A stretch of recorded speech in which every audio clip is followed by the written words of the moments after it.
जो टॉपिक है वो है पाचन तंत्र। पाचन तंत्र पर कई सारे प्रश्न बनते हैं। जैसे इसमें एक लिखा हुआ एग्जाम्पल स्वरूप कि पाचन तंत्र का नामांकित चित्र बनाइए तथा पाचन क्रिया का वर्णन कीजिए। इसी प्रकार से कई अन्य क्वेश्चन भी बनाए जाते हैं इस हेडिंग पर। जैसे पाचन तंत्र से आप क्या समझते हैं, सचित्र वर्णन कीजिए, या पाचन तंत्र में होने वाली सभी क्रियाओं का वर्णन कीजिए। मतलब पाचन तंत्र शब्द से जुड़े हुए कई सारे क्वेश्चन इस हेडिंग पर बनाए जाते हैं। पाचन ठीक है, यानी कि डाइजेशन क्या है, परिभाषा में बताया गया है कि जटिल अणु, दो शब्द याद रखना है, एक तो जटिल अणु और दूसरा सरल घुलनशील छोटी इकाई। ठीक है, तो जटिल बड़े अणुओं यानी कि जो हम भोजन खाद्य पदार्थों के रूप में ग्रहण करते हैं उनको हम ये बोल सकते हैं कि जटिल होते हैं और बड़े भी होते हैं, अघुलनशील भी होते हैं, और वो होते हैं कार्बनिक भोज्य पदार्थ। ठीक, उन कार्बनिक भोज्य पदार्थों को पाचक एंजाइम की मदद से क्या करते हैं, छोटे अणुओं में यानी कि सरल घुलनशील छोटे अणुओं में तोड़ा जाता है। यहाँ पर अंडरलाइन है जटिल बड़े अणु और सरल घुलनशील छोटी इकाई। जटिल बड़े अणु वाले अघुलनशील कार्बनिक भोज्य पदार्थों को पाचक एंजाइम की मदद से सरल घुलनशील छोटी इकाई में बदलने की क्रिया को कहते हैं पाचन। पाचन क्रिया के बाद शरीर की सभी कोशिकाएं भोज्य पदार्थों का उपयोग कर सकती हैं। और भोजन का पाचन जो होता है वो दो प्रकार से होता है। पहला होता है यांत्रिक पाचन और दूसरा होता है रासायनिक पाचन। ठीक, तो यांत्रिक पाचन क्या है उसको देख लेते हैं। यांत्रिक पाचन में बताया जा रहा है कि भोजन को चबाना, आमाशय में भोजन की लुगदी बनाना, भोजन को चबाना, आमाशय में भोजन की लुगदी बनाना।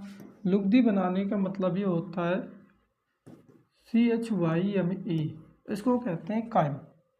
ठीक, आहार नाल में क्रमानुकुंचन गति के कारण भोजन का आगे खिसकना, ये यांत्रिक पाचन में सम्मिलित है।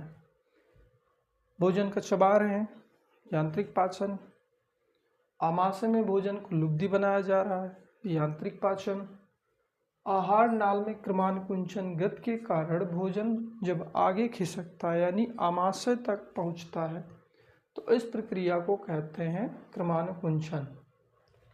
तो यांत्रिक पाचन में सम्मिलित है हमारे भोजन को चबाना, आमाशय में भोजन की लुगदी बनाना। लुगदी को कायम भी कहा जा सकता है, यानी कि कह सकते हो एक प्रकार का जल। आहार नाल में क्रमानुकुंचन गति के कारण भोजन को आगे खिसकाना, ये हमारे यांत्रिक पाचन में सम्मिलित है। आगे बताया जा रहा है यांत्रिक पाचन के बाद फिर प्रक्रिया शुरू होती है रासायनिक पाचन की। इसकी रासायनिक पाचन की, तो पाचक एंजाइम्स यानी जटिल अघुलनशील भोज्य पदार्थों को सरल घुलनशील इकाइयों में तोड़ना शुरू करते हैं। कहाँ पर? रासायनिक पाचन में। यहाँ पर बेटा रासायनिक पाचन में पाचक एंजाइम्स पाए जाते हैं जिनको हम लोग पाचक रस के नाम से भी जानते हैं। और ये क्या करते हैं, जो जटिल अणु है भोज्य पदार्थों के जो घुल नहीं सकते हैं उनको कहाँ कैसे तोड़ते हैं, सरल अणु जो घुलनशील अवस्था को प्राप्त कर लेते हैं। ठीक है, आगे कहते हैं कि इसमें कौन कौन सी चरण सम्मिलित हैं। तो जो चरण सम्मिलित है उसमें सबसे पहले हमारा आता है वही रासायनिक पाचन में जो बताया गया है पाचक रस। पाचक रस क्या है? भोजन के पाचन में लार सम्मिलित है, जठर रस सम्मिलित है, पित्त रस, अग्न्याशयी रस और आंत्रीय रस। आंत्रीय रस का मतलब होता है आंत में जो रस स्रावित होता है उसको आंत्रीय रस बोलते हैं। अग्न्याशयी रस यानी अग्न्याशय से स्रावित होने वाला अग्न्याशयी रस कहलाता है। जठर रस हमारे आमाशय में स्रावित होता है। पित्त रस हमारे पित्ताशय में होता है जो कि स्रावित होता है यकृत में। ठीक है, लार हमारे मुख गुहा में लार ग्रंथियों से स्रावित होता है। ये पाचक रस थे। आगे कहते हैं आमाशय में पाचन कैसे होता है। तो आमाशय में जो पाचन होता है उसमें कौन कौन से चरण सम्मिलित हैं वो चरण देखते हैं। आमाशय में जो चरण है, आमाशय के पाचन में आमाशय की भित्ति से जठर रस का स्राव होता है। किसका होता है बेटा? जठर रस का स्राव, ये जठराग्नि से स्रावित होती है। जठर रस में हाइड्रोक्लोरिक अम्ल पाया जाता है, म्यूकस होता है, प्रोटीन पाचक एंजाइम्स यानी कि पेप्सिन पाया जाता है। ठीक है, इसमें जो बताया गया है कि अल्प मात्रा में लाइपेज भी सम्मिलित है और शिशुओं में जो है रेनिन पाया जाता है। रेनिन क्या करता है? रेनिन का मुख्य कार्य होता है दूध को फाड़ना।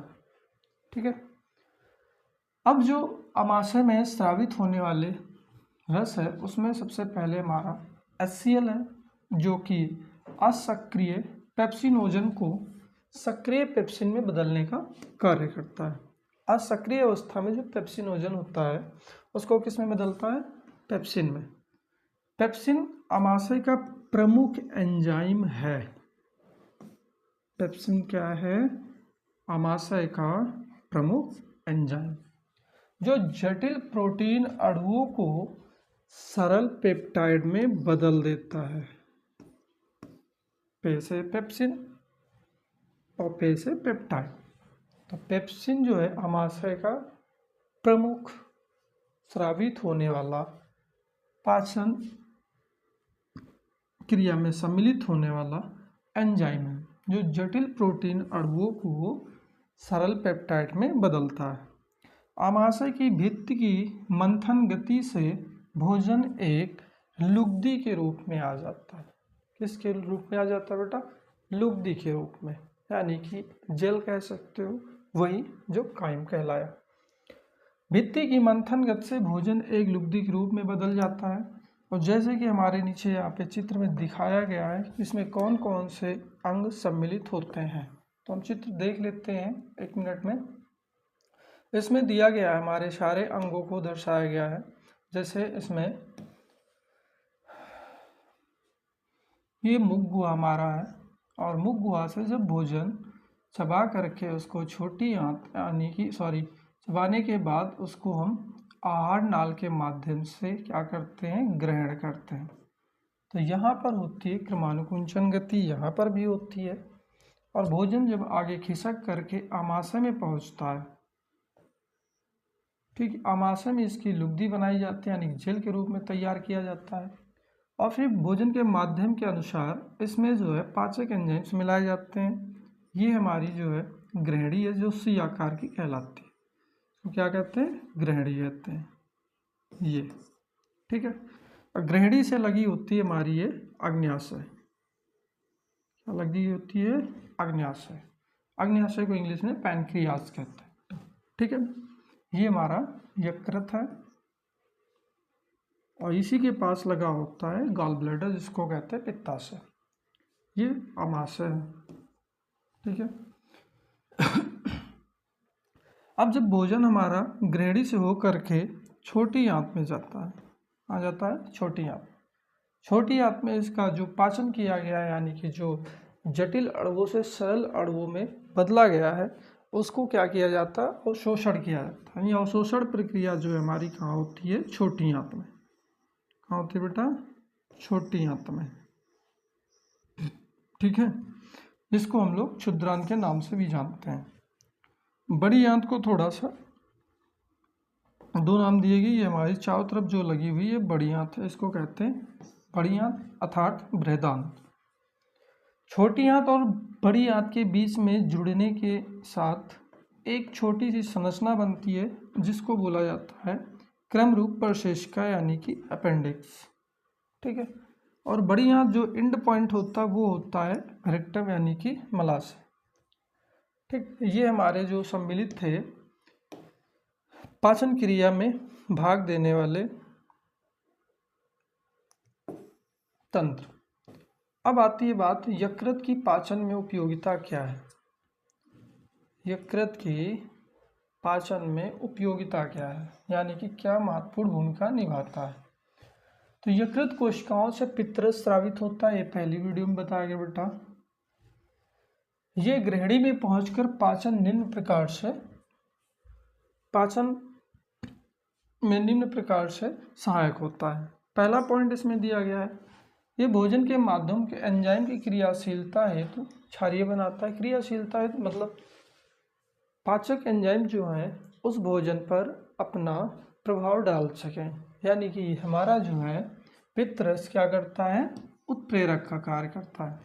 दूसरा पॉइंट है, पित्त रस के लवण वसा का इमल्सीकरण करते हैं, जिससे इनका पाचन सुगमता से हो जाता है। इमल्सीकरण वही, यानी कि जो भी वसीय भोजन होता है उनका इमल्सीकरण करना।